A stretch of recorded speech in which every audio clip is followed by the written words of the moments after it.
अरोड़ा साहब से जान पहचान कैसे हुई? मेरे फादर की जान पहचान जरूर थी इनसे, क्योंकि इनका भी ईंटों का भट्ठा था, हमारा भी अलनाबाद ईंटों का भट्ठा हुआ था। लेकिन कुछ लोग तो राजनीति को व्यापार बना लेते हैं। हाँ, आजकल बन गया है, राजनीति को एक व्यापार बना लिया लोगों ने। एक रामजी लाल कुर्डी वाला और एक आपकी राज्यसभा की सीट अनाउंस कर दी गई थी। हाँ, टिकट अनाउंस हो गई थी। सुरजेवाला जी ने राजीव जी को कहा कि नहीं, मैं आना चाहता हूँ, मेरे को आप यहाँ राज्यसभा में ले लीजिए। तो फिर मेरी टिकट काट के सुरजेवाला जी को दी। आज भी आपकी अपनी राजनीति है, मतलब किसी पार्टीबाजी में नहीं पड़ते? मैं किसी पार्टी राजनीतिक पार्टी में नहीं। परिवार ही कांग्रेस का? कांग्रेस हमारी है, हमने कांग्रेस को बनाया है। तो बहुत कम लोग जानते हैं कि अरोड़ा साहब को कांग्रेस में लाने वाले आप थे। मेरे फादर को बोला कि आप इनको कांग्रेस ज्वाइन करें। अरोड़ा साहब जैसा पॉलिटिशियन, अरोड़ा साहब जैसा एमएलए सिरसा को दोबारा नहीं मिल सकता। आज के पॉडकास्ट में आपको मिलवाएंगे एक ऐसी हस्ती से जो राजनेता कम और समाज सेवी ज़्यादा है। हरियाणा के लोग जो है वो इस बात के लिए इनको जानते हैं कि पंजाबी भाषा को अगर सेकंड लैंग्वेज का दर्जा हरियाणा में किसी ने दिलवाया तो वो शख्सियत थी जिनका आज पॉडकास्ट करने वाले हैं। सिरसा के अंदर चाहे वो कॉटन की बात करूं, चाहे राइस मिल की बात करूं, इंडस्ट्री लाने वाले भी यही शख्सियत है। इस शख्सियत का नाम है राहुल सेतिया। सेतिया साहब पीछे मुक्तसर से संबंध रखते हैं जब ज्वाइंट पंजाब था, लेकिन अब वो उसके बाद उनको सिरसा से ऐसी प्रीत हुई को आए तो थे उनके पूर्वज बिजनेस के लिए, लेकिन उसके बाद वो यहीं बस गए। और पुराने लोगों को तो इस बात का पता है कि इनके परदादा जी फ्रीडम फाइटर रहे हैं, यहाँ तक कि उनकी डेथ भी जो है वो जेल के अंदर ही हुई थी। देश की आज़ादी के लिए उन्होंने लड़ाई लड़ी। सेतिया साहब, आपका स्वागत है। सेतिया साहब, आपका जन्म कब, कहाँ हुआ और बचपन कैसा रहा? मैं सबसे पहले सभी दर्शकों को नमस्कार कहता हूँ। मेरा जन्म मलोट में पंजाब में हुआ था 1959 और 59 में ही मेरे फादर ने सिरसा जिले, उस वक्त हिसार जिला होता था, ऐलनाबाद में आड़त का काम शुरू किया था। साल में 2 महीने आते थे यहाँ सिर्फ चने का, हाड़ी का स्टॉक करने के लिए। उसके बाद वापस मुक्तसर चले जाते थे। मुक्तसर साइड के, पंजाब साइड के जो किसान थे, जो जमींदार थे, उस वक्त उन्होंने यहाँ जमीनें ली। तो उसी नाते उन्होंने हमारे दादाजी को कहा कि यहाँ पर बहुत परेशानी है, कपास नरमा बिकता नहीं, दूर दूर मंडियों में जाना पड़ता है, आप यहाँ कॉटन फैक्ट्री लगाओ।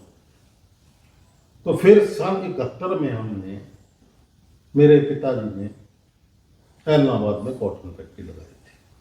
मेरे ख्याल में सिरसा की पहली इंडस्ट्री थी। हम हरियाणा में नहीं आए थे, उस वक्त हरियाणा बना भी नहीं था। 1966 में हरियाणा बना है।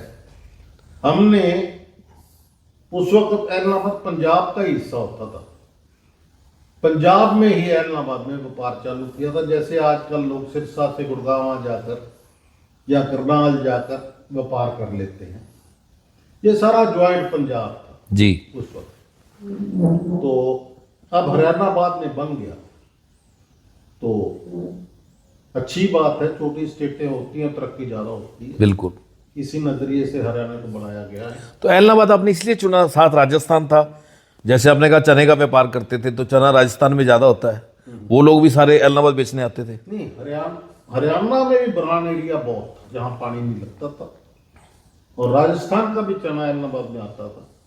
ऐलनाबाद मंडी अच्छी चने की मंडी, बड़ी मंडी मानी जाती थी। यहाँ से चना खरीदते थे, स्टॉक करते थे, और बठिंडा में इसकी बिल्टियाँ जो है वो सेल होती थी। तो ये तो थी व्यापार की बात। आपके परदादा जी के बारे में जो आपने अपने पूर्वजों से सुना होगा, उनको देखा आपने? नहीं, मैंने अपने परदादा जी को देखा नहीं है, पर वो स्वतंत्रता सेनानी थे। माशा सुंदरदास जी उनका नाम था, और टल्ली वालों के नाम से वो मशहूर थे। मशहूर है, टल्ली वाले माशा है।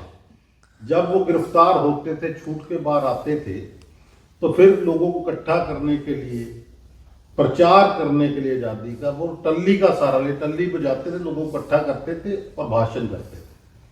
उनकी जो है जेल में ही डेथ हुई थी। तो ये जो देवीलाल भी स्वतंत्रता सेनानी थे, रामदयाल जी थे, या उस टाइम जो डॉक्टर भंडारी थे, उस टाइम जो उनके वो सारे साथी थे। हाँ, ये सारे साथी थे। चौधरी देवीलाल भी मुक्तसर हमारे घर में हफ्ता 10 दिन इकट्ठे रहा करते थे। बहुत प्यार था हमारे दादाजी के साथ चौधरी देवीलाल का। जब इन्होंने शायद 1967 में जब चुनाव लड़ा है, चौधरी प्रताप सिंह ने, दादाजी वहां से इनकी सपोर्ट में भी आए थे इलाहाबाद। चौधरी देवीलाल पहले कांग्रेसी थे जी, और स्वतंत्रता सेनानी रहे। तो 1967 में चौधरी प्रताप सिंह ने जब लड़ा, वो कांग्रेस की टिकट पे ही लड़ा था, तब आपके परिवार ने इलाहाबाद में मदद की उनकी? हाँ, की थी। दादाजी स्पेशल उनकी मदद के लिए, मेरे ताया जो दादाजी आए थे यहाँ। उसके आगे की अगर मैं बात करूं तो कैसे कैसे फिर आपने यहाँ अपना डेरा सिरसा ही बना लिया? नहीं, ऐसे है, 71 में फैक्ट्री लगाई हमने यहाँ। जी। मैं उस वक्त मुक्तसर ही पढ़ा करता था, तो उसके बाद मैंने जो है मिडिल मुक्तसर में की, 8th क्लास मुक्तसर 8th में मुक्तसर में की। 10th मैंने आके इलाहाबाद में पढ़ा मैं, new model school, Sharma ji का स्कूल था वो, और मैंने सरसा RSD स्कूल में एग्जाम दिए थे। और मेरे को याद है उस वक्त यहाँ पे हमारे सेठ गौरी शंकर जी थे इलाहाबाद के, उनकी सिस्टर बड़ौदा साहब के पीछे वाली गली में, जहाँ मेरी मैरिज हुई है, इनकी पीछे वाली गली में रहा करती थी। हम उनके घर में रहे थे और यहाँ एग्जाम दिया था हमने RSD स्कूल में। अरोड़ा साहब से जान पहचान कैसे हुई?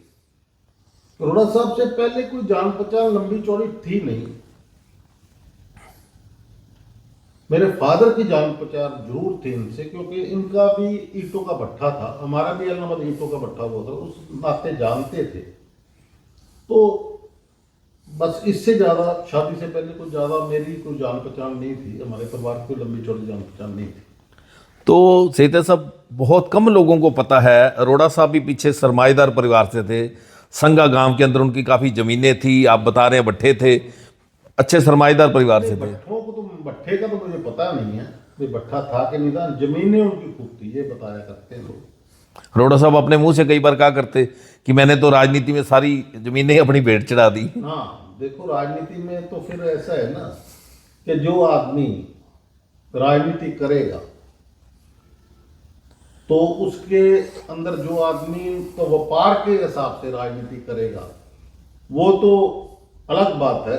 नहीं तो राजनीति तो एक खोने का जरिया है, कमाने का जरिया नहीं है, सेवा का जरिया है। जी, लेकिन कुछ लोग तो राजनीति को व्यापार बना लेते हैं। हाँ, आजकल बन गया है, राजनीति को एक व्यापार बना लिया लोगों ने, इसीलिए देश का आज ये हाशिया है। अच्छा, उस समय सेवा का भाव था, उस वक्त सेवा का। आपकी शादी हो गई, उसके बाद आपकी यहाँ भी कॉटन फैक्ट्री सिरसा में लगी।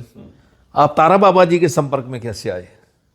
तारा, जब यहाँ मैंने फैक्ट्री लगाई, मुझे नहीं पता था यहाँ तो संत रहते। उसके बाद मेरे पास रामनगरिया गांव से सैनी जी थे,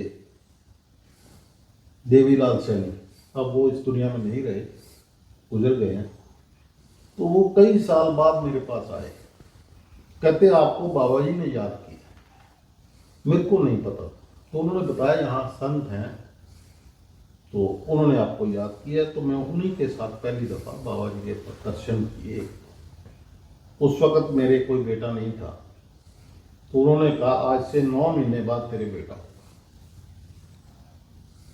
तो मेरा तो उन पर दृढ़ विश्वास है, सब कुछ उनकी कृपा से। तो हर मंडे के मंडे आप सिरसा होते हो तो दर्शन करने जरूर जाते हो? हर मंडे सिरसा होता हो तो 100% दर्शन करने जाता हूँ। अगर मेरी तबीयत किसी वक्त ठीक भी नहीं होती तो मैं और मेरी मिसेज जाते हैं। मैं बेशक कार में बैठा रहूँ तो मैं वहाँ हाजिरी दूँ। मतलब आज भी आपकी अटूट श्रद्धा है? हाँ, अटूट श्रद्धा। और आज भी, पहले तो फिर भी कोई चीज मांगते थे तो समय लगता था, अब तो अर्जी लगाओ और साथ की साथ उस पे जो है बाबा जी गौर करते हैं। आपकी गांधी परिवार से जान पहचान कैसे हुई? जब मेरे परदादा जी जेल में थे, कांग्रेस ही थे, तो उस वक्त जवाहरलाल नेहरू जी जब भी पंजाब आए, जेल में इकट्ठे भी रहे होंगे, अब मुझे इतना लंबा नहीं पता इतिहास, पर कई बार वो हमारे मुक्तसर भी आए, तो उनके बहुत ताल्लुकात थे उस परिवार से। पहले हमारे परदादा जी के ताल्लुकात रहे, उसके बाद हमारे दादाजी के मैडम इंदिरा गांधी से बहुत अच्छे ताल्लुकात रहे, और मेरे राजीव जी से बहुत अच्छे ताल्लुकात रहे। जब राजीव जी की डेथ हुई तो उस वक्त, उसके बाद फिर सोनिया जी ने लोगों से मिलना जुलना एक बार बिल्कुल बंद कर दिया था। उस वक्त मेरा आना जाना कट गया, नहीं तो राजीव जी से तो मैं महीने 2 महीने में हर बार मिला करता जब दिल्ली जाता था। राजीव गांधी, हमारे पारिवारिक ताल्लुकात थे। जी, राजीव गांधी इस देश के प्रधानमंत्री रहे। उन्हें संचार क्रांति का जनक कहा जाता है कि आज जो हम डिजिटल मीडिया देख रहे हैं, ये कंप्यूटर लाने वाले वही थे। उनकी सोच थी, हर आदमी की अपनी सोच होती है। हिंदुस्तान के जितने भी प्रधानमंत्री रहे, अपने अपने हिसाब से सबने इस देश को बनाया है, संवारा है, उनकी अपनी सोच थी। तो राजीव जी के साथ आपकी दोस्ती थी, कहते हैं एक समय ऐसा आया था, एक रामजी लाल कुर्डी वाला और एक आपकी राज्यसभा की सीट अनाउंस कर दी गई थी। हाँ, टिकट अनाउंस हो गई थी, और यहाँ तक कि संध्या टाइम अखबार उस वक्त दिल्ली में निकलता था, उसमें भी आ गया था कि राज्यसभा की टिकट एक कुर्डी वाला जी को, राहुल सेतिया जी को दे दी। परंतु उस वक्त चौधरी भजनलाल जी का और सुरजेवाला जी का आपस में कोई मतभेद चल रहे थे, तो उस वक्त सुरजेवाला जी ने राजीव जी को कहा कि नहीं, मैं आना चाहता हूं, मेरे को आप यहाँ राज्यसभा में ले लीजिए। तो फिर मेरी टिकट काट के सुरजेवाला जी को दे दी। तो आपने राजीव गांधी जी को कोई गिला नहीं किया? गिला किस बात? नहीं, राज्यसभा बहुत बड़ी बात है। तो टिकट मांग के नहीं ली थी, उन्होंने खुद ही ली थी, तो गिला किस बात? और मैं तो कभी राजनीति में आना भी नहीं चाहता था। आपको याद होगा जब मैंने पंजाबी सम्मेलन सबसा में किया था, तो मैंने स्टेज से अनाउंस किया था कि मैं कभी राजनीति में चुनाव नहीं लड़ूंगा। नेहरू पार्क में उस सम्मेलन में आपका मुख्य उद्देश्य यही था कि पंजाबी भाषा को, जो हमारी माँ बोली है, उसको मैं सही दर्जा दिला पाऊँ। भी तेलुगु हमारी सेकंड भाषा थी, जबकि कोई तमिल यहाँ रहते नहीं। देखिए, बात ऐसी है कि पंजाबी भाषा हमारी माँ बोली है, तो ये हरियाणा पंजाब का ही हिस्सा है। पंजाब का हिस्सा होने के नाते यहाँ पे पंजाबी 30% पंजाबी रहते जी, जिनकी माँ बोली। तेलुगु को अच्छा किया, मैं ये नहीं कहता तेलुगु कोई बुरी भाषा है, भाषाएं सारी अच्छी होती है। हमारी नेशनल भाषा हिंदी है, तो हम सारे हिंदी बोलते हैं, हम घर में पंजाबी भी बोलते हैं। तो हमने ये कहा यहाँ पर पंजाबी को दूसरी भाषा का दर्जा मिलना चाहिए, और सरकार ने सोचा ये ठीक बात है, और पंजाबी भाषा को दूसरी भाषा का दर्जा दिया।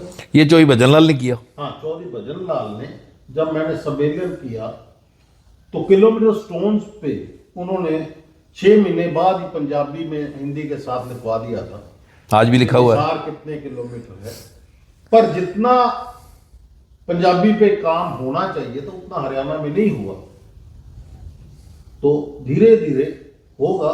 बिल्कुल आपने सही कहा। अब सेक्रेटरी भी जाएं तो नेम प्लेट या ऑफिसर के अंदर नेम प्लेट देखें तो पंजाबी, हिंदी और इंग्लिश तीनों लैंग्वेज लिखी होती हैं, लेकिन बिल्कुल आपने सही कहा, पंजाबी को वो दर्जा नहीं मिला। हालांकि आपके उस प्रयास ने बड़े लोगों को रोजगार दिया, पंजाबी के टीचर्स आ गए, लेक्चरर्स आ गए, प्रोफेसर आ गए। भाषा, सभी अच्छी भाषाओं का ज्ञान होना बहुत अच्छी बात है। देखो, आज हमारे जो बुजुर्ग थे, मेरे फादर थे, मेरे दादाजी थे, वो उर्दू का अखबार भी पढ़ा करते। बिल्कुल। आज उर्दू लुप्त हो गया, हमें भी उर्दू नहीं आता, हमारे बच्चों को तो उर्दू क्या आएगा। ऐसे ही अगर पंजाबी को भी इसी तरह से करते तो पंजाबी भी भाषा विलुप्त हो जानी थी। हमारे बच्चों को पंजाबी का ज्ञान ही नहीं रहना था। तो भाषाओं का ज्ञान तो होना चाहिए, सभी भाषाओं का ज्ञान होना चाहिए। आजकल तो देखो आप, फॉरेन की जो लैंग्वेज है, हाँ, आज के बच्चे वो भी सीख रहे वो हैं। भी सीख रहे हैं। बिल्कुल। वे वहां जाएं तो अपने तरक्की करें, लाइफ में कुछ आगे बढ़े। इसलिए भाषाओं का ज्ञान तो बहुत जरूरी है। एक कहते हैं सियासी गलियारों में चर्चा है, 25 साल तक अरोड़ा साहब मंत्री रहे, एमएलए रहे, लेकिन अरोड़ा साहब को बहुत कम लोग जानते हैं कि अरोड़ा साहब को कांग्रेस में लाने वाले आप थे। देखो बात ऐसी है कि 1982 में आजाद उम्मीदवार के तौर पर अरोड़ा साहब जीते थे। तो मैडम ने मेरे फादर को बोला कि आप इनको कांग्रेस ज्वाइन करेंगे। हाँ, मैं साथ में जरूर गया था जब ज्वाइन की थी दिल्ली। तो जो लेटर कांग्रेस ज्वाइन करने के टाइम लिखा गया था मैडम के पास बैठ के, वो मेरे हाथ पे लिखा हुआ है कि मैं लक्ष्मण दास अरोड़ा, मुझको कांग्रेस की नीतियों में पूर्ण विश्वास करते हुए आज कांग्रेस ज्वाइन करता हूँ। वो मेरे हाथ पे लिखा।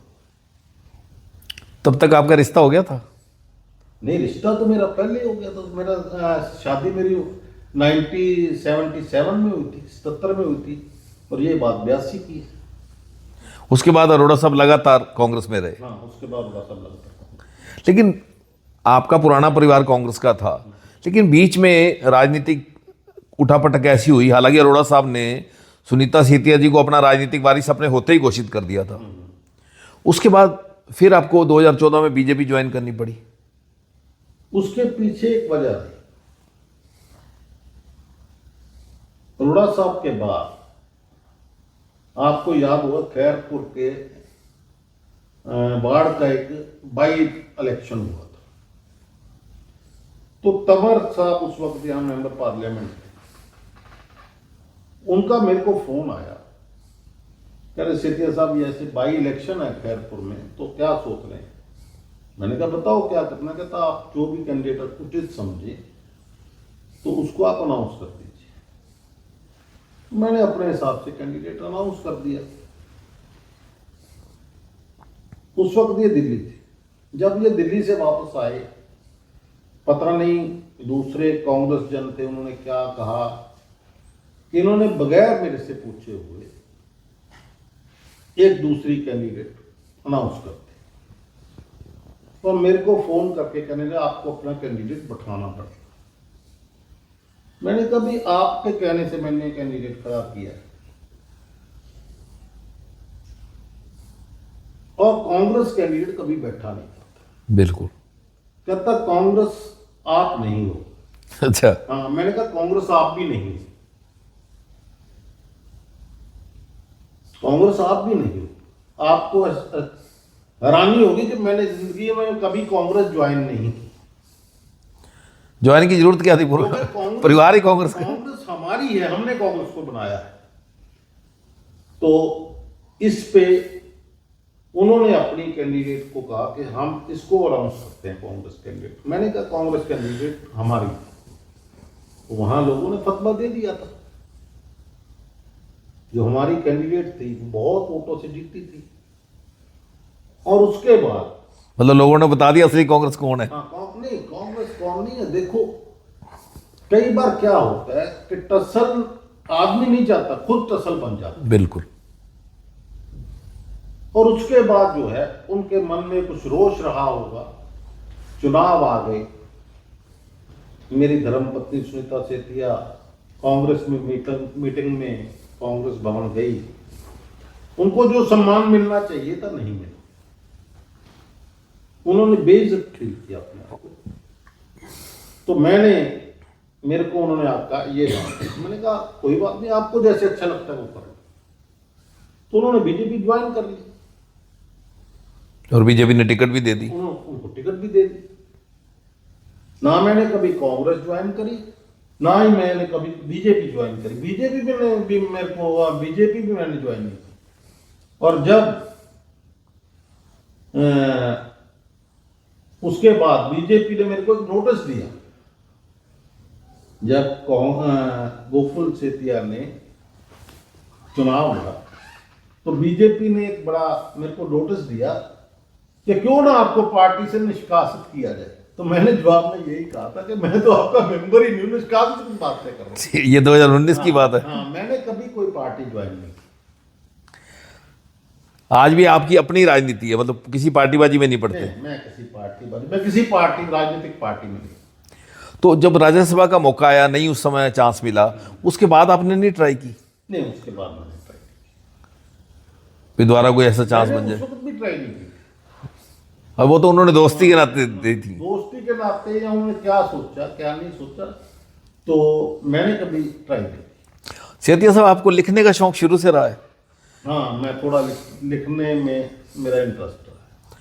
बड़े कम लोगों को पता है कि आपने एक मैगजीन निकाली, खबर पे खबर, खबर पे और राष्ट्रीय स्तर की। हाँ, खबर पे खबर मैंने मैगजीन निकाली थी, तो दिल्ली गुरु और किशन नगर से। हाँ, वो मैगजीन भी उस वक्त जो उस दौर में जरूरत थी।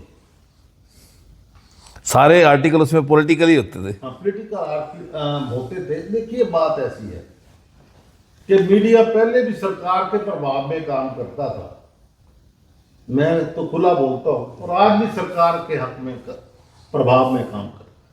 मैंने सोचा था कि एक ऐसा मैगजीन निकाला जाए जो किसी के प्रभाव में ना हो, सही रिपोर्टिंग करे, सबको दिखाए। सबको दिखाए। हाँ, कुछ साल चला हो, उसके बाद मैंने बंद कर दिया, मेरी कई मजबूरियां रही। हमारा जो आज भी सिरसा है, कॉटन में नंबर 1 है, गेहूं में नंबर 1 है, किन्नू में नंबर 1 है, अब तो झींगा में भी नंबर 1 है। जो कॉटन की बात करूं, अब तो चलो पता नहीं ऐसे अच्छे सीड नहीं आ रहे। आपके समय में कॉटन की यहाँ क्या स्थिति थी? जब आप ऑल इंडिया कॉटन एसोसिएशन के प्रधान भी बने, तो सरकार से लड़ाई लड़के आपने क्या रियायतें दिलाई इनको? देखिए, बात ऐसी है कि एक वक्त उस वक्त राजीव जी प्राइम मिनिस्टर थे, कॉटन फैक्ट्रियों के ऊपर एक कानून बना दिया गया था कि अगर ट्रैश परसेंटेज से ज्यादा होगी तो उसका जो दंड है वो कॉटन फैक्ट्री वालों को दिया जाए। उसमें सजा का भी प्रावधान कर दिया। अच्छा। उस वक्त मैंने जो है बहुत संघर्ष किया, सारे कॉटन फैक्ट्रियों में दिल्ली में रैली भी की हमने, सिक्की एडिटोरियम में कई मीटिंगें हुई दिल्ली। फिर राजीव जी ने बात सुनी और उसको जो है वो ख़त्म कर दिया था। उस वक्त कॉटन ट्रेड एक बहुत अच्छा ट्रेड था, कॉटन इंडस्ट्री बहुत अच्छी इंडस्ट्री थी, कॉटेज इंडस्ट्री थी, जहाँ पे सैकड़ों आदमियों को काम करने का काम मिलता, रोजगार मिलता। लेना तो नरमा ही था, नरमे में से बनौला अलग किया, रुई अलग की। कॉटन इंडस्ट्री का यही काम है, बेल बढ़ाई और बेच दी जी। तो उसमें बहुत लोगों को रोजगार था और किसानों को भी उस उपज से पूरा फायदा था। परंतु जो मेन उपज थी, आज तो चलो पैडी बढ़ रही है, धीरे धीरे पैडी बढ़ रही है, पर पानी घट रहा है। डीप पानी हर साल डीप होता जा रहा है, और एक ऐसी आज स्थिति आ गई, कॉटन होनी बंद हो, क्योंकि यूनिवर्सिटीज ने कोई ऐसे सीड डेवलप नहीं किए। नई नई बीमारियां आ गई, सुंडी लगती है, वेदर क्लाइमेट चेंज हो रहा है, उस हिसाब से जो सीड डेवलप नहीं, इस तरफ ध्यान नहीं दिया गया। हालांकि बहुत बड़ा बजट हिंदुस्तान गवर्नमेंट का इस पे लगता है, एग्रीकल्चर यूनिवर्सिटीज पे, पर मेरे हिसाब से उतना काम इस पे हुआ नहीं। आज जो है कपास की फसल खत्म होने के कगार पर, इस साल तो हुआ ही नहीं कुछ भी। और दूसरी तरफ जिस तरह से पानी नीचे जा रहा है, जमीन का पानी नीचे जा रहा है, धान को भी आने वाले टाइम में खतरा हो सकता है। बहुत जरूरी है सेंट्रल गवर्नमेंट को और स्टेट गवर्नमेंट को इसकी तरफ ध्यान देना, नए सीड डेवलप करने की जरूरत है। बेशक वो कॉटन का नया सीड हो, बेशक पैडी का नया ऐसा सीड हो जिसमें पानी जो है बहुत कम से कम लगे, नहीं तो आने वाले टाइम में बहुत बहुत बड़ी दिक्कत किसानों के सामने आने वाली है। सेठी साहब, आप किसान परिवार से हो, आज भी जिम्मेदारा भी करते हो, उद्योगपति भी रहे हो। जो कि सरकार कह रही है अभी मोटा अनाज पैदा करें, धान कम पैदा करें, मोटा अनाज पैदा करें, जो हमारे पुराने पूर्वज खाते थे, उसको आप कितना सही मानते हो? नहीं, मोटा अनाज पैदा तो हो, पर पैदा जमीन उसके लायक होनी चाहिए। अब आप पंजाब में को बाजरी पैदा कर लो, बाजरी बढ़िया जो होती है वो रेतली जमीन में होती है, पक्की जमीन में बिल्कुल। जो है बाजरी आप लगाओगे तो वो नहीं होगी। हर एरिया का अपना हिसाब होता है, इसलिए जहां पे हो सकता है वहां तो चलो चेंज हो सकता है, परंतु हर जगह चेंज नहीं हो सकता। हमारे यहाँ शुगर मिल लगी थी, लेकिन वो गन्ने को प्रमोट नहीं कर पाए, इसीलिए वो मिल बंद हो गई। और नहीं तो रानिया बेल्ट, जो रानिया से कैलाबाद तक की बेल्ट कमाद की बेल्ट थी, अच्छा गन्ना हो सकता था। लोग उस तरफ, लोगों का झुकाव नहीं, मतलब ट्रेडिशनली चल रहे हैं। हाँ ट्रेडिशनल चलते हैं। अब लोग जो है पैडी की तरफ चलते हैं, पैडी की तरफ चलते हैं। वो ये नहीं देखते कि आने वाले टाइम में अगर यही असर रहा तो पीने का पानी भी नहीं मिलेगा, पैडी तो कहां से हो। बिल्कुल। आज हम अपनी क्रॉप बढ़ाने के लिए खाद पे खाद डाले जा रहे हैं। ऐसे खाद डालने से हम पॉइजन भी पैदा कर रहे हैं, लोगों की सेहत से खिलवाड़ भी कर रहे हैं, और दूसरी तरफ ये जमीनें भी कितनी देर ऐसे जो है वो उपज देंगी। आप खाद बढ़ाते जाओगे तो उपज धीरे धीरे वो बढ़ती जाएगी। जैसे जो आदमी नशा करता है, जब वो नशा नहीं बढ़ाता तो उसको नशा होना बंद हो जाता है। वही जमीन का असर। आप जमीन को नशा दे रहे हो, डोज बढ़ती जा रही है। डोज बढ़ती जा रही है, ये बहुत खतरनाक है। सेठिया साहब, आपके परदादा जी ने तो जेल काटी थी स्वतंत्रता आंदोलन के लिए, लेकिन आपको भी कुछ दिन जेल यात्रा करनी पड़ी, चाहे वो सिरसा की जेल की बात करूं, चाहे हिसार की जेल की बात करूं। देखो बात ऐसी है, आपकी जेल यात्रा का किस्सा क्या था? नहीं ऐसा है, वो समय की बात होती है। हाँ मेरे पर दो बार 307 के मुकदमे दर्ज हुए, मेरे पे पोल्यूशन एक्ट का भी मुकदमा बनाया गया। ठीक है, समय के साथ साथ ये भी एक एक्सपीरियंस हो गया कि जेल का जीवन कैसा है। जेल में जाके भी आदमी बहुत कुछ सीखता है। और राजनीतिक में जो लोग राजनीतिक परिवारों से होते हैं या परिवारों के रिश्तेदार होते हैं, उनके लिए ये कोई बड़ी बात नहीं है, क्योंकि हिंदुस्तान का जो पॉलिटिकल सिस्टम है ना, वो पॉलिटिकल सिस्टम इस तरह का बन गया है आज। इसीलिए तो लोग कहते हैं कि इससे तो अंग्रेज की सरकार अच्छी थी। बिल्कुल, कम से कम फेयर तो था। फेयर तो था, पर आज जो है ना, हमारे जो बुजुर्ग थे उन्होंने स्वतंत्रता की लड़ाई लड़ी। वो इसलिए नहीं लड़ती, वो इस हिंदुस्तान की कल्पना नहीं कर रहे थे भी ऐसा हिंदुस्तान बनेगा। बिल्कुल। अगर ऐसा ही हिंदुस्तान बनाना होता तो लड़ाई नहीं लड़ते थे, वो जेल नहीं काटते थे। मतलब उनके सपनों का भारत कुछ और था। हाँ, उनके सपनों का भारत कुछ और था। आज आप जाके किसी डिपार्टमेंट के विदाउट करप्शन, विदाउट काम नहीं करवा सकते। एक सिस्टम है, सेठिया कोई साहब, पॉलिटिशियन इसको नकारे तो अलग बात है। पहले तो अंडर द टेबल था, अब तो ऊपर से ही चल रहा है। देखो अंडर टेबल ऊपर टेबल जैसे भी है, इसको रोकना पड़ेगा। नहीं रोकना चाहते, नहीं रुक रहा, तो इसको नाम सुविधा शुल्क का दे दो। सुविधा शुल्क है, ये आपको इतना देना पड़ेगा, फिक्स कर दो, लोगों को तंग तो नहीं होना पड़ेगा। सुविधा शुल्क ले लो, पर सुविधा तो दो। देखो आजकल तो ये असर है कि ब्लैकमेल करते हैं। बिल्कुल। ये अच्छा है। देखिए आज दूसरे देशों में आप जाइए, हर आदमी टैक्स भरता है, पूरा टैक्स भरता है, दिल से भरता है। और हमारे इंडिया में क्या सिस्टम है कि लोग टैक्स नहीं भरना चाहते। क्यों नहीं भरना चाहते? उनको यकीन नहीं हमारे टैक्स का हमारा पैसा जो है सही जगह लगेगा, सही जगह लगेगा कि नहीं लगेगा। बिल्कुल। सरकार को ये दिखाना होगा, सभी सरकारों को। मैं ये नहीं कहता किसी सभी सरकारों की सभी पार्टियों की गवर्नमेंट रही है। ये सिस्टम को आज नहीं हुआ, इस सिस्टम को बदलना पड़ेगा।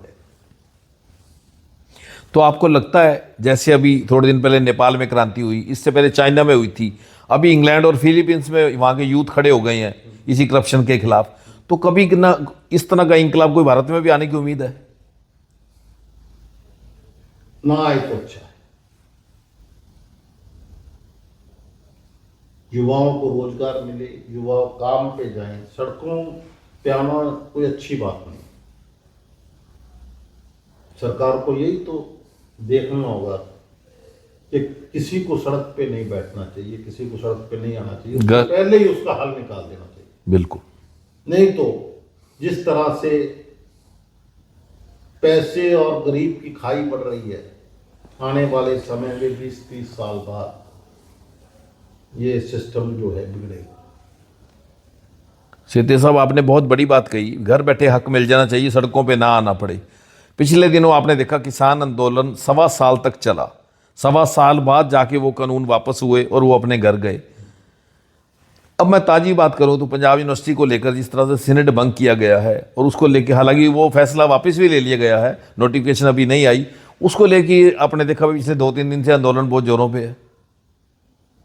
सरकार को गौर करना चाहिए।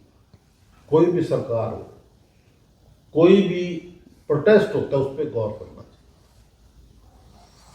पंजाबी भाषा पे आपने बात की थी, माँ बोली है, तो जिस दिन जोई भजनलाल ने पंजाबी को सेकंड लैंग्वेज घोषित कर दिया था, उस दिन मन को कितना सुकून मिला था कि हाँ मेरे प्रयास सफल हुए। नहीं, प्रयास किया हमने, वो ठीक बात है, पर ये कोई आसान नहीं था किसी का। पंजाब में पंजाबी भाषा को दूसरा दर्जा देना तो बड़ी बात नहीं थी। ये पंजाब का ही हिस्सा हरियाणा है। पर आपने चौई बंसीलाल से, लोग कहते हैं ना कि राहुल सिंधिया पंजाब में पैदा हुए थे। अरे भाई, तुम भी पैदा हुए, जो बुजुर्ग है मेरे, तुम भी पंजाब में पैदा हुए थे। हाँ उस टाइम तो ज्वाइंट था, बिल्कुल ज्वाइंट था, ज्वाइंट सरसा भी पंजाब में था। बिल्कुल ठीक बात है। ये पंजाब ही ऐसा। नहीं, चौई बंसीलाल से भी आपने मांग रखी थी, उन्होंने तो नहीं मानी। नहीं, चौई बंसीलाल जी ने मांग नहीं, चौई बंसीलाल जी से मैंने मांग नहीं रखी, भजनलाल जी से ही मांग। बंसीलाल जी के टाइम नहीं मांग।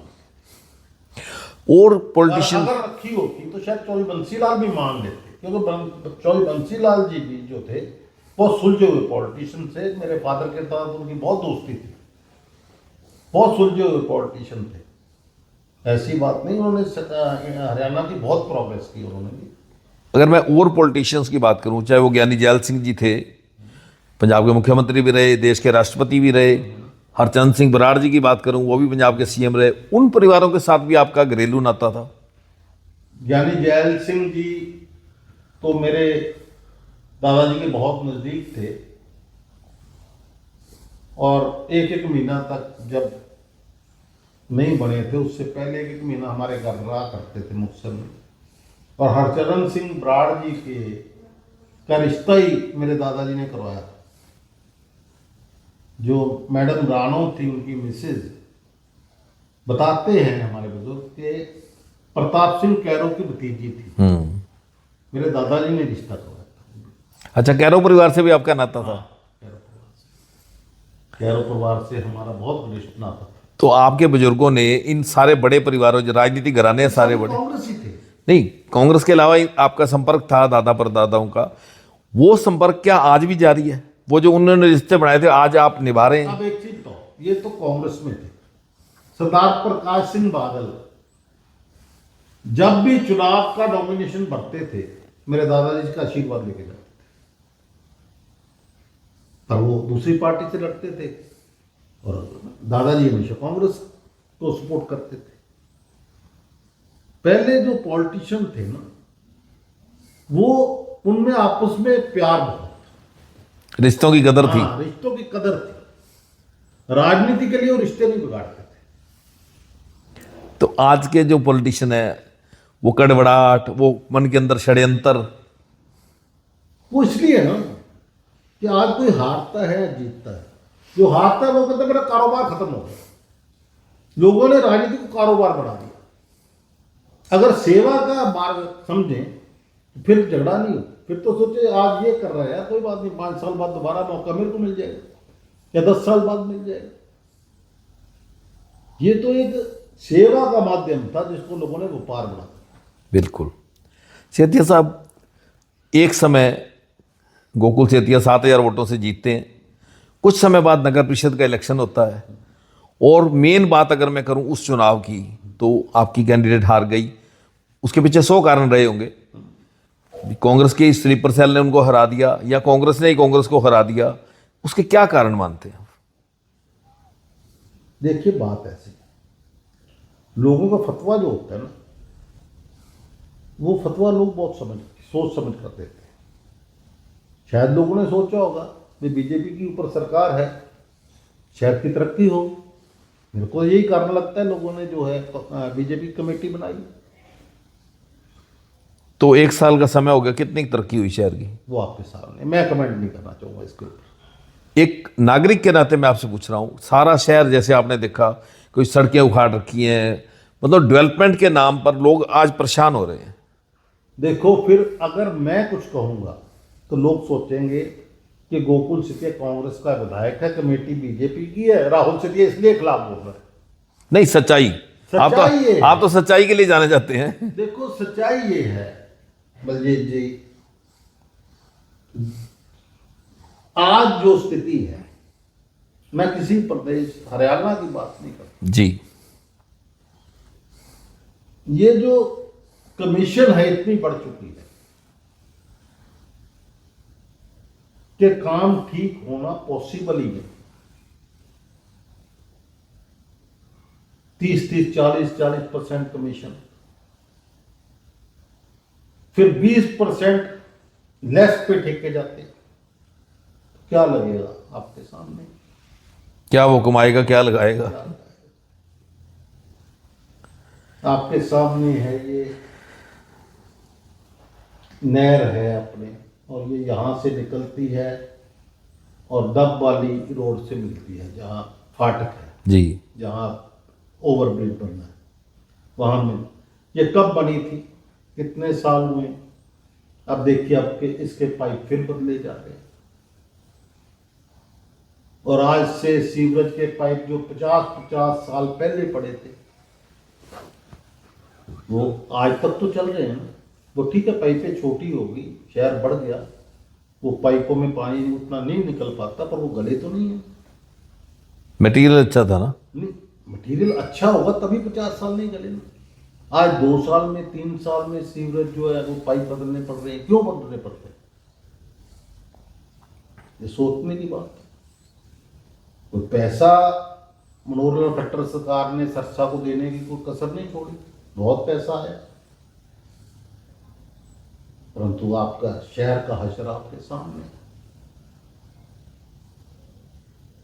मैं किसी के पर आरोप नहीं लगाना चाहता, परंतु ये शहर सबका है। बिल्कुल। अब कांडा जी हैं, मेरे गुरु भाई हैं, गोकुल है मेरा बेटा है। ये आपस में एक दूसरे पर जो मर्जी लांछन लगाए, वो इनकी राजनीति है। कहीं ना कहीं दोनों ही कहते हैं हम सरसा के हैं, तो दोनों को सरसा के बारे में सोचना चाहिए। बिल्कुल। ये शहर हम सबका है। और बड़े पॉलिटिशियन कहते हैं हम सिरसा के, हम सिरसा के। हाँ, सभी हैं। चौटाला परिवार सिरसा से है, बहुत बड़ा परिवार है। प्रधानमंत्री यहां से बने हैं, गौरव की बात है। इससे ज्यादा क्या बात हो?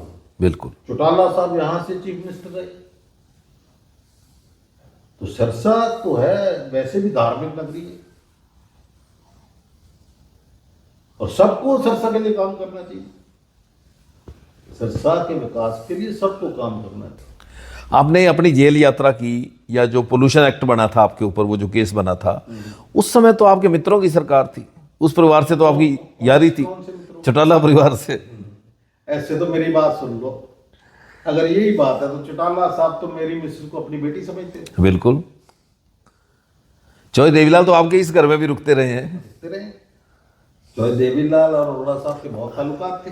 अरोड़ा साहब खुद बताया करते थे भी, मेरी जीप लेके कई बार जाया करते हो। और तो जो आप भी मेरी दोस्ती है, अभय सिंह जी से मेरी दोस्ती है, अजय सिंह जी से मेरी दोस्ती है, मुझे बहुत अच्छे नहीं तो जो ये जो मुकदमे हुए आपने उनको कहा फोन नहीं नहीं देखिए या मेरी मदद करो? नहीं, ऐसा है कि ये भी ना राजनीति में एक शगुन होता है, शगुन डालना चाहिए। इससे शक्ति मिलती है। शक्ति मिलती है। अब भी दोस्ती है मेरी, आप अजय सिंह जी से पूछ लीजिए, अभय सिंह जी से पूछ लीजिए।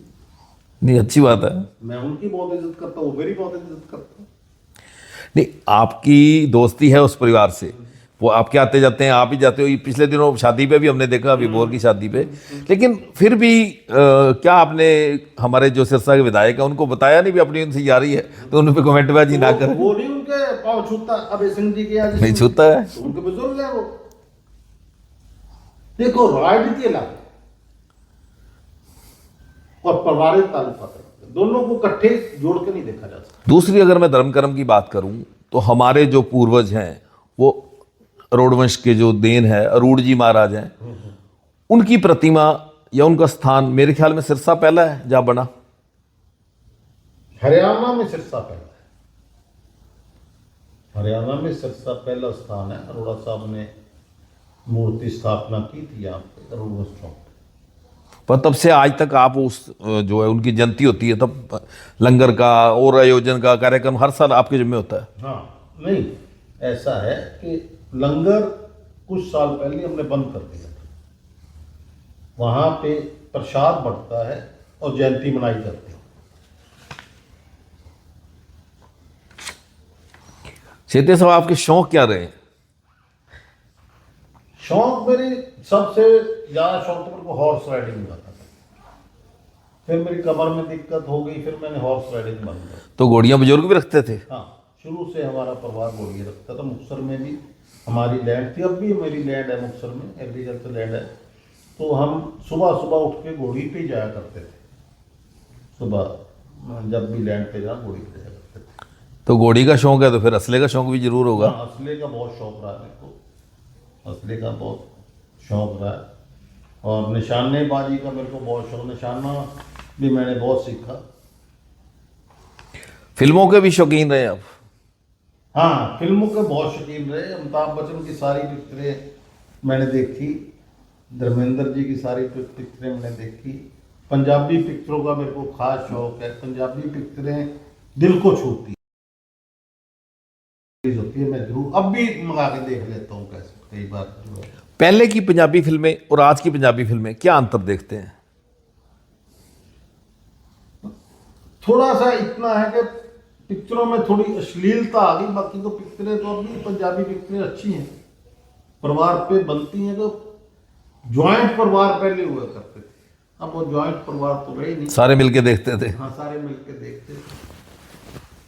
अब तो जमाना बदल गया। पहले तो घरों में टीवी होते थे, जब मौसम खराब होना तो टीवी चलता था, नहीं टीवी पे कवरेज ही नहीं आती। बिल्कुल, वो भी समय। पर आजकल तो जो शूटिंग है विदेशों में ज्यादा होने लग गई। पहले बुधवार को शाम को बनाका गीत माला आनी, तो कितना शौक होता था बनाका गीत माला गाने सुनने, चित्रार। चित्रार सुनना।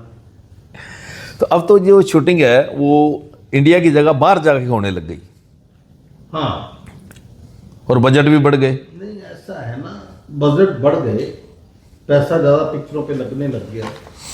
तो आज जैसे जिस तरह से पिक्चरें जो हैं कम चल रही हैं, तो धीरे धीरे बजट भी पिक्चरों पे कम लगेगा और फिर लोग वही श्रीनगर में और इंडिया में पिक्चर लाए। आपको घूमने फिरने का शौक है? कहाँ कहाँ गए आप? मैं इंडिया में मैंने साउथ इंडिया में देखा, बाकी हिल स्टेशन तकरीबन इस साइड के सारे देखे हैं। और बाकी फॉरेन में अमेरिका गया हूँ, लंदन गया हूँ, स्पेन गया हूँ, फ्रांस गया हूँ, यानी कि काफ़ी जगह पे फॉरेन में भी घूमा हूँ। तो इतने देश आपने देखे भौगोलिक दृष्टि से, टूरिज्म की दृष्टि से, तो इंडिया आकर कुछ फर्क देखा भी हमारे से आगे क्यों है वो? जहाँ तक अमेरिका की बात है, अमेरिका मैंने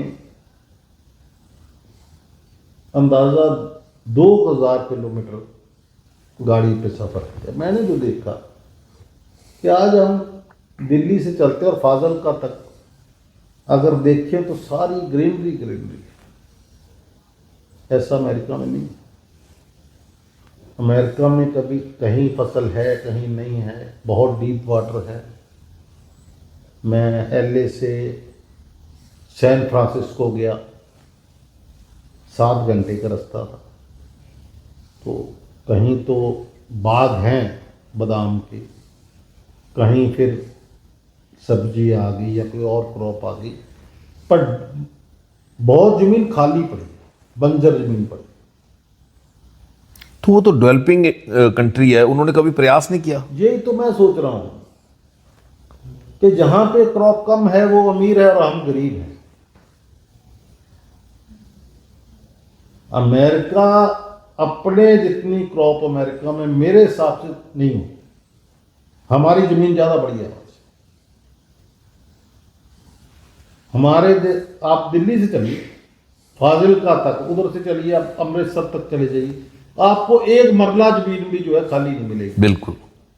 और वहां तो आपको देखो किलोमीटर किलोमीटर जमीन खाली मिलेगी। पर ये समझ में मेरे भी नहीं आया, वो मुल्क जो है सुपर पावर है, सरमाएदार है, और हम गरीब हैं। हाँ, वो चाहे तो कुछ भी कर सकते हैं।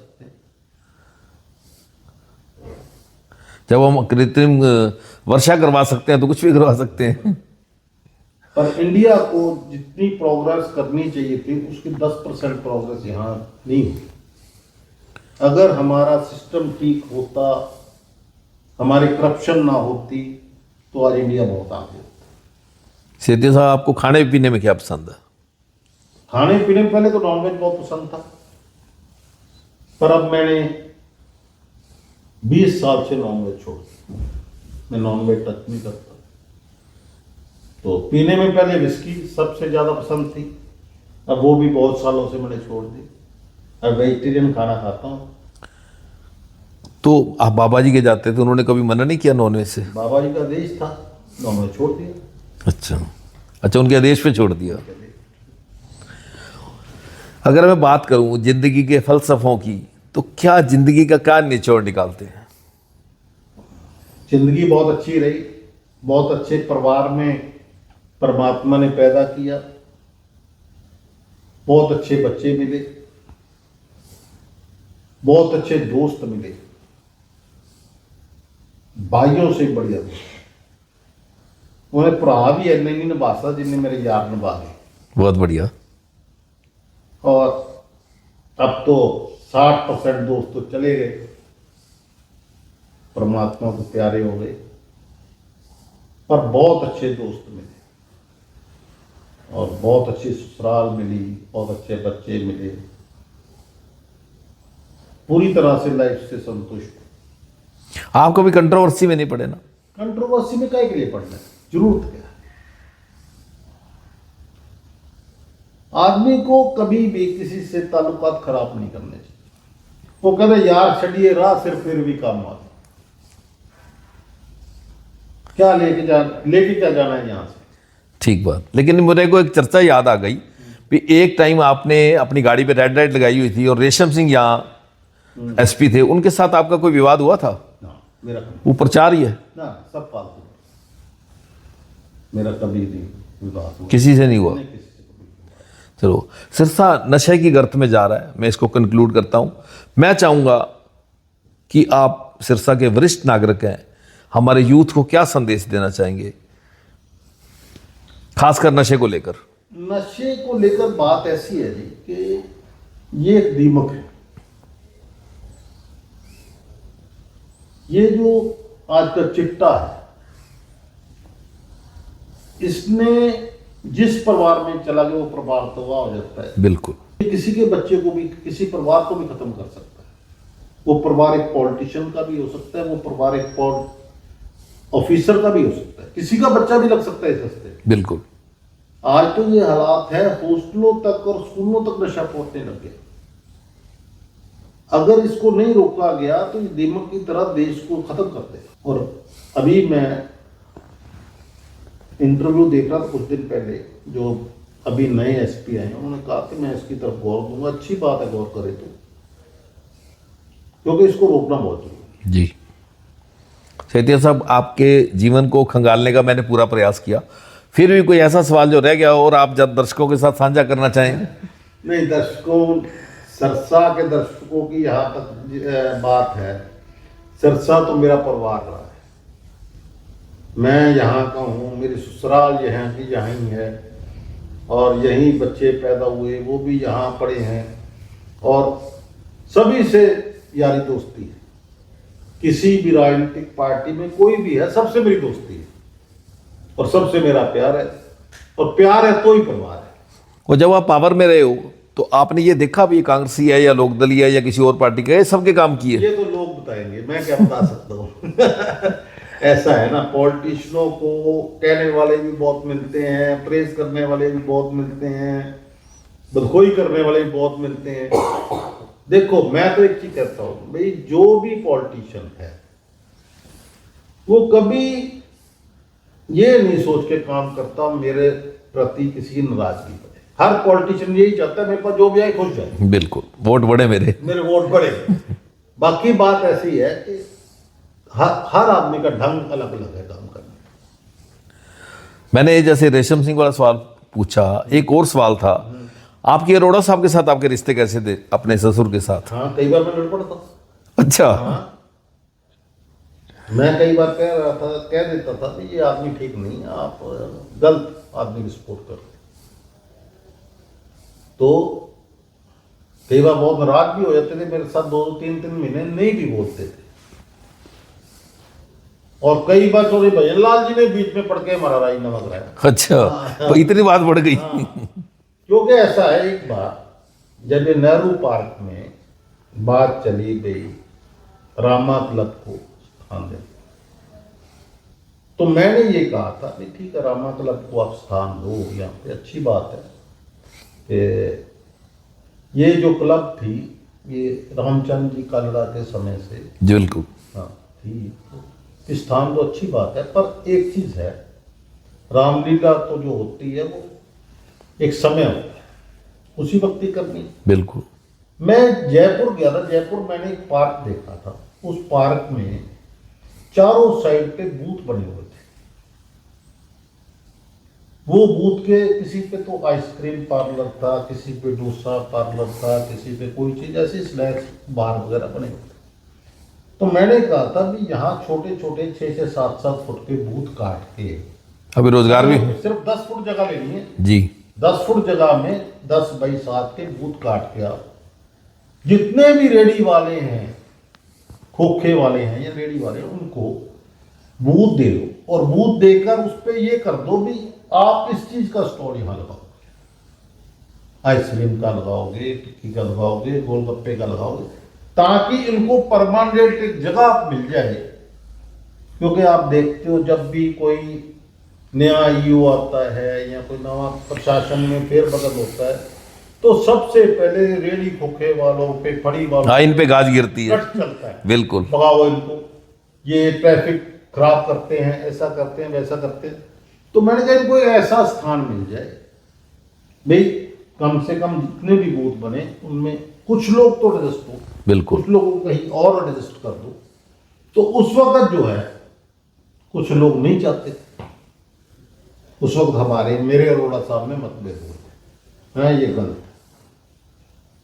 अच्छा, फिर अरोड़ा साहब ने उससे पहले भी कोशिश की थी, ये जो पब्लिक हेल्थ ऑफिस के पास एक जगह थी भी, वहां एक मार्केट रेडी वालों को दे, तो उस वक्त एक एक रेडी वाले ने, एक आदमी की 4-4-5 रेडियां थी, तो अरोड़ा साहब ने कहा जिसके 4 है या एक एक ले लो आप सारे। बिल्कुल। पर वो सारे नाराज हो गए, वो नहीं जी हमारी 4 रेडियो में 4 चाहिए, वो भी बात बीतते रहे।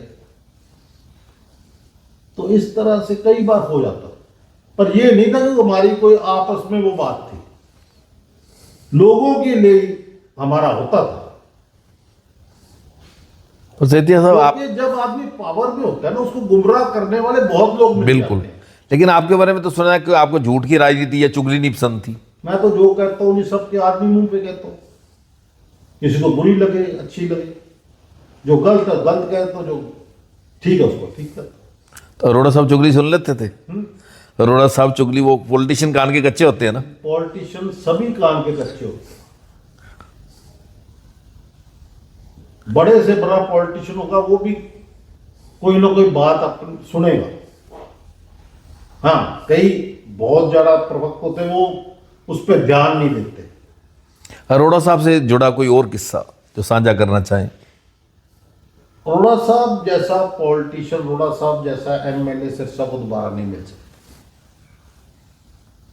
उनकी एक सोच थी, वो सबके बारे में सोचते थे। जो आदमी उनके पास जाता था उसको तो वो हाँ कर देते थे, तेरा काम जा हो जाएगा।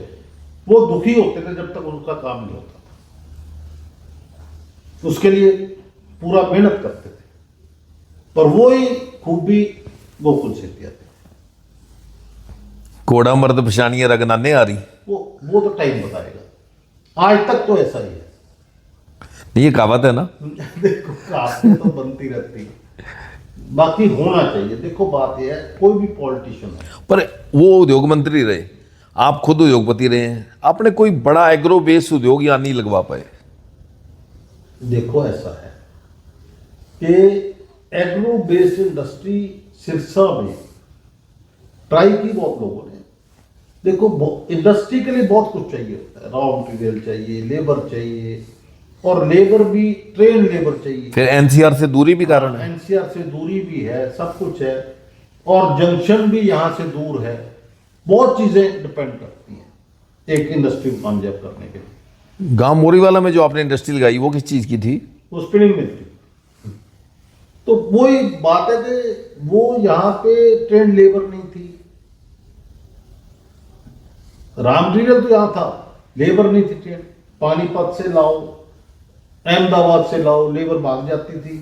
कुछ वक्त जो है ये लाल झंडे का दौर बहुत था, इंडस्ट्री को डिस्टर्ब करते थे, बिल्कुल करते थे। तो इसलिए जो है यहाँ इंडस्ट्री जो ज्यादा सिरसा में नहीं। तो चाहे आपने राइस मिल चलाई, चाहे स्पिनिंग मिल, चाहे कॉटन मिल चलाई, आपको भी कभी ऐसा सामना करना पड़ा? अभी मजदूरों ने हड़ताल कर दी हो, कुछ बंद करवाने की कोशिश की हो? नहीं, ऐसा नहीं हुआ। पर ऐसा होता है ना कि आप जहां बाहर से जो लेबर कैरी करते लाते हो यहाँ पे, वो लोग डिस्टर्बेंस क्रिएट करते हैं।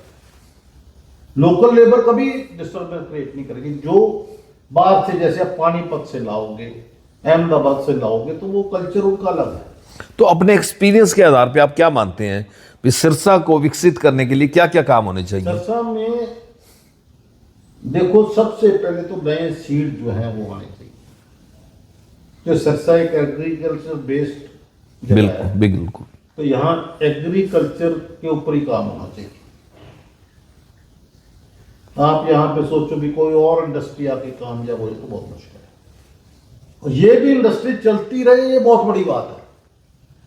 आज कॉटन इंडस्ट्री बंद होने के कगार पर है। जितना उनको रॉ मटेरियल चाहिए उसका 20% भी रॉ मटेरियल नहीं मिल रहा। जब रॉ मटेरियल नहीं मिलेगा तो क्या करेंगे? बंद ही करेंगे, खर्चे तो निकल नहीं गए।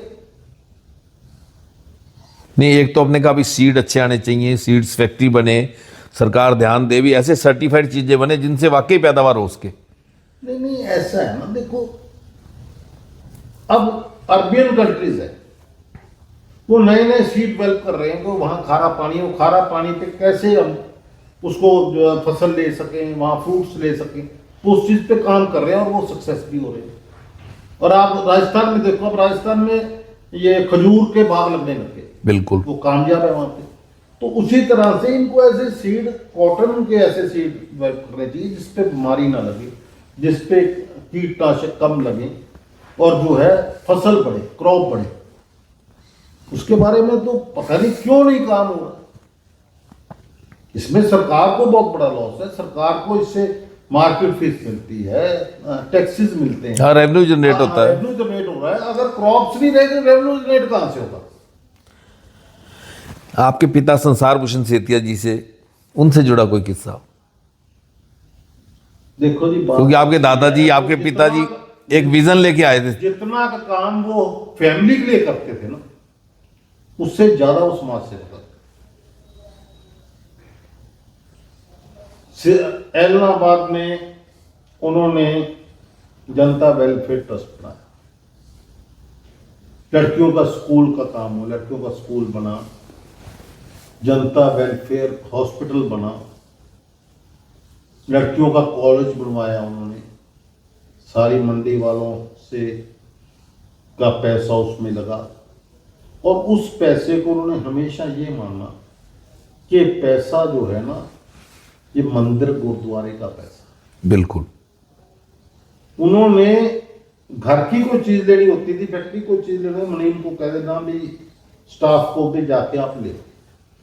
अगर 500 रुपए की चीज भी कॉलेज के लिए लेनी होती तो वो खुद जाना, गाड़ी लेके खुद लेके आनी, भी नहीं ये ट्राई करके लानी है, ट्रस्ट का मान। बिल्कुल।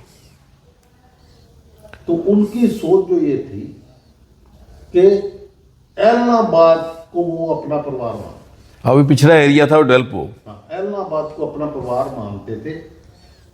मेरे को याद है जब अनाज मंडी डेवलप करनी थी, पहले बाजार जो था एलनाबाद का, वहीं नरमा कपास बिकता था और ट्रैफिक भी जाम होता था और था। उस वक्त उन्होंने कहा भी मंडी को शिफ्ट होना चाहिए, जब अनाज मंडी यहाँ कटी हुई है तो वहां क्यों नहीं मान सकता। बिल्कुल। तो वो डिप्टी कमिश्नर से मिले आके, तो अब मेरे को ये याद नहीं कि उस वक्त डिप्टी कमिश्नर हिसार था या सिरसा, मिले थे आके। तो उन्होंने उस वक्त ऑर्डर कर दिया कि अब फलानी डेट से मंडी वहां जाएगी, वहां माल बिकेगा। उस वक्त दुकानें नहीं बनी थी और बड़ा इस बात का विरोध हुआ, सारी मंडी ने विरोध किया भी सेठिया साहब गलत कर रहे हैं, सेठिया साहब ये गलत कर रहे हैं, भी वहां मंडी जाएगी तो ये मंडी, पुरानी मंडी खत्म हो जाएगी। चलो वो मंडी डेवलप होगी, वहां दुकानें बन गई, दुकानें बनने के बाद ये जो पुराना बाजार था और ज्यादा डेवलप हो गया। फिर लोगों ने सोचा कि इनकी सोच जो थी वो ठीक थी और उन्होंने हमेशा ही एक अच्छी सोच के साथ काम किया। उसकी मुखालफत हुई, उन्होंने उस बात को कहा कोई बात नहीं, मेरी कोई मुखालफत कब तक करे, मैंने ये काम करना तो करना है। आज उसकी चीज की देन है कि मंडी पूरी डेवलप है। और उन्होंने बॉय कॉलेज के लिए भी जगह लेके रखी हुई थी ट्रस्ट ने। वो जगह आज भी पता नहीं 10 के 12 किले है, वो आज भी जगह है, जब मर्जी एलनाबाद के लोग वहां कोई चीज बना सकते हैं। तो यहाँ जो जनता वेलफेयर ट्रस्ट बना, ये भी अरोड़ा साहब ने बनवाया? नहीं, ये अरोड़ा साहब ने नहीं बनाया। अच्छा। पहले का बनाया। एलनाबाद वाला जो जनता वेलफेयर ट्रस्ट है उसको जो है सेठिया साहब ने चलाया, संभाला, कई साल उसके चेयरमैन रहे और हॉस्पिटल बनाया, कॉलेज बनाया। वाई कॉलेज की जमीन ली शमशान घाट के आगे, बहुत कॉस्टली जमीन है इस वक्त, वो शायद है भी मेरे नाम पे, क्योंकि एज ए चेयरमैन के नाम जमीन होती है। मेरे को कोई बता रहा था, मैंने कहा भाई अगर मेरे नाम पे है तो वो ट्रस्ट की जमीन है, जब मेरे से मर्जी रजिस्ट्री करवा लो, साइन करवा लो, अपनी संभालो। वो ऐसा है, उन्होंने तो हमेशा मेरे बारे में भी सोचा, परिवार के बारे में भी सोचा और लोगों के बारे में, समाज। तो जिन्होंने आके आपको बताया कि वो इतने किले आपके नाम आज भी बोलते हैं, तो अब तो वो जमीन ही बहुत महंगी है, करोड़ों रुपए की है, तो आपके मन में 1% भी नहीं आया? मेरा क्या है, वो जनता का पैसा है, बौजी ने मेरे नाम करा दी तो इसको तो मेरी तो जिम्मेवारी होगी उल्टा।